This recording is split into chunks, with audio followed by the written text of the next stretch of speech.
ఆ పేషెంట్ని చంపేయమని పెద్ద డాక్టర్ చిన్న డాక్టర్కి చెప్తున్నాడు. సీనియర్ డాక్టరు జూనియర్ డాక్టర్కి ఏం చెప్తున్నా అంటే, ఇక్కడ ఆక్సిజన్ బెడ్లు లేవు సార్, ఆక్సిజన్ లేదు సార్ అంటుంటే, అయితే పలాని ఆ డయానా ఉమెన్ని చంపేసేయి అని చెప్తున్నాడు. ఇతను ఆక్సిజన్ అయితే తగ్గిస్తున్నాను సార్ మెల్లమెల్లగానే ఇతను చెప్తున్నాడు. పైగా అతను ఏమంటున్నాడు ఫోన్లో, ఆల్రెడీ నీకు ఇది అలవాటే కదా అని కూడా అంటున్నాడు. అంటే క్లియర్గా ఏంటంటే హాస్పిటల్స్ మీద కూడా ప్రెజర్ పెరిగింది. ఎవరైతే బలము డబ్బులు ఇన్ఫ్లుయెన్స్ ఉంటుందో వాళ్ళకి ప్రొవైడ్ చేసి పేదల్ని చంపేయడమో లేకపోతే మెల్లగా ఆక్సిజన్లు తీసేయడము బెడ్ నుంచి బయటికి పంపించేయడమో చేశారు. అసలు మన మన మనిషిని హాస్పిటల్లోకి పంపించినాక మనం వెళ్ళి చూసే పరిస్థితి లేదు. అది చనిపోయిందని చెప్తారు అతడు ఆమె. మనం వెళ్ళి శవాన్ని తెచ్చుకునే పరిస్థితి లేదు, చనిపోయిందా లేదా తేల్చే పరిస్థితి లేదు. సో మనం సైలెంట్గా అయిపోతాం. వాళ్ళ శవాలను తీసుకెళ్ళి ఎక్కడో ఇచ్చేసేస్తారు. సో ఇలాంటి ఒక సిచ్యువేషన్ అనేది జరిగింది కాబట్టి హాస్పిటల్లో ఎలాంటి అక్రమాలు జరిగాయో కూడా బయటకు వచ్చే పరిస్థితి కూడా లేదనమాట అప్పట్లో. సో ఇంకా మందులు అమ్ముకోవడం ఇవన్నీ కూడా మనం చూసాం. బీభత్సంగా ఆ పరిస్థితిని ఉపయోగించుకొని ఇటు పొలిటీషియన్లు కానీ తర్వాత హాస్పిటల్ వాళ్ళు కానీ బ్రోకర్స్ కానీ రకరకాల మెడికల్ మాఫియా రంగంలోకి దిగి పెద్ద ఎత్తున దాన్ని సొమ్ము చేసుకోవడం, వాటిని ఆర్టిఫిషియల్గా కొరత క్రియేట్ చేయడం, స్కార్సిటీ క్రియేట్ చేసి ఎంతన్నా ఇప్పుడు మనం మనిషి ప్రాణం కంటే డబ్బులు ఇంపార్టెంట్ కాదు కాబట్టి 50,000 అయినా ఇంజక్షన్ పెట్టి కొన్నారు. అప్పుడు 30,000 చాలాసార్లు అదేదో ఒక ఇంజక్షను 30,000 40,000 అమ్మిడిపోయిన సందర్భాలు ఉన్నాయి. చివరికి అది పనిచేయదని తేలింది. సో ఇలాగా ఒక భయభ్రాంతంలో ఉన్న జనాన్ని ఉపయోగించుకొని క్యాష్ చేసుకోవడానికి రంగంలో దిగారు. సో దానివల్ల ఇప్పుడు మళ్ళీ అలాంటి పరిస్థితి రాకూడదంటే ప్రభుత్వ హాస్పిటల్స్, ప్రభుత్వ హెల్త్ కేర్ సిస్టమ్స్ స్ట్రాంగ్గా ఉండాలి.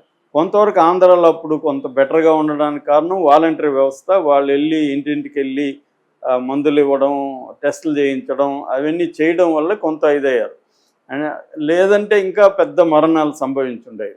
మనకి ఎక్కువగా కేరళలో బీభత్సంగా చనిపోయారు, మధ్యప్రదేశ్, మహారాష్ట్ర ఇలాగా దాదాపు మన దేశంలో ఎంత చనిపోయారని కరెక్ట్గా లెక్కలు లేవు. కానీ వాళ్ళు చెప్పేది 50 లక్షల మంది చనిపోయినారని, ఇంకా ఎక్కువ చనిపోయింటారు అనేది అంటున్నారు. ఎందుకంటే 5 కోట్ల మందికి వచ్చింది.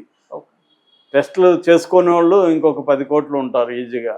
సో ఇలాగా అందువల్ల ఇప్పుడు మళ్ళీ కరోనా అంటే ఎందుకు భయపడుతున్నారంటే మళ్ళీ వ్యవస్థలు కుప్పగూలిపోతాయి. ఈ ఎవరు డబ్బు ఇన్ఫ్లుయెన్స్ ఉన్న వాళ్ళది రాజ్యం అయిపోతుంది. అవి పెట్టలేని వాళ్ళు, ఇన్ఫ్లుయెన్స్ చేయలేని వాళ్ళు, ఈవెన్ డబ్బుండి కూడా చేసుకోలేని వాళ్ళు చాలామంది. ఇన్ఫ్లుయెన్స్ ఉండాలి, మళ్ళీ డబ్బుంటే సరిపోదు, నీకు ఇన్ఫ్లుయెన్స్ ఉండాలి.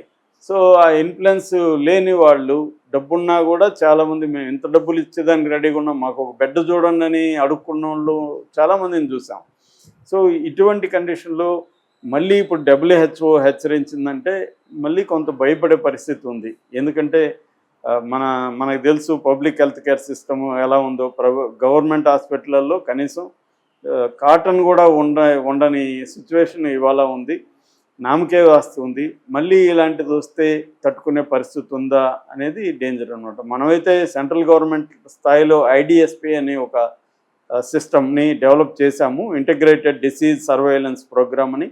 అంటే సర్వేలెన్స్ డిసీజ్ని కనిపెట్టడం ఇంపార్టెంట్, ర్యాపిడ్ డిటెక్షన్ అంటారు. స్పీడ్గా డిటెక్ట్ చేస్తే ఎంత త్వరగా చేస్తే అంత త్వరగా కోలుకునే అవకాశం ఉంది. అట్లాగే వ్యాక్సినేషన్లు కూడా మనకు మొత్తంగా ఇప్పటివరకు 140 కోట్ల పాపులేషన్ ఉంటే 72 కోట్ల పాపులేషన్కి, అంటే ఈ వ్యాక్సిన్ వేసుకునే ఏజ్లో ఉండే పాపులేషన్ మేజర్గా అయితే ఒక వ్యాక్సిన్ అయితే అయిపోయింది. 2 వేసుకున్న వాళ్ళు తక్కువ ఉన్నారు, ఇంకా బూస్టర్ వేసుకున్న వాళ్ళు అసలు తక్కువ ఉన్నారు. సో రెండోది ఆ వ్యాక్సిన్లు పనిచేస్తాయా లేదనే డౌట్ కూడా చాలామందికి ఉంది. అందులో ఈ వెరైటీకి ఈ వేరియంట్కి ఈ వ్యాక్సిన్లు సూట్ అవుతా లేదనేది కూడా ఎవరు తేల్చి చెప్పలేని పరిస్థితి. కాకపోతే ఒక పాజిటివ్ పాయింట్ ఏంటంటే మైల్డ్గా ఉన్నాయి సిమ్టమ్స్, డెత్ రేట్ తక్కువగా ఉంది.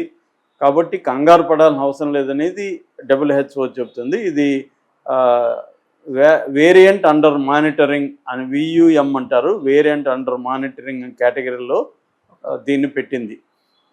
కాబట్టి టెన్షన్ పడద్దు, కానీ జాగ్రత్తగా, లేకపోతే ఒకవేళ పెరిగినప్పుడు జాగ్రత్తగా ముందస్తు జాగ్రత్తలు తీసుకోకపోతే మాత్రం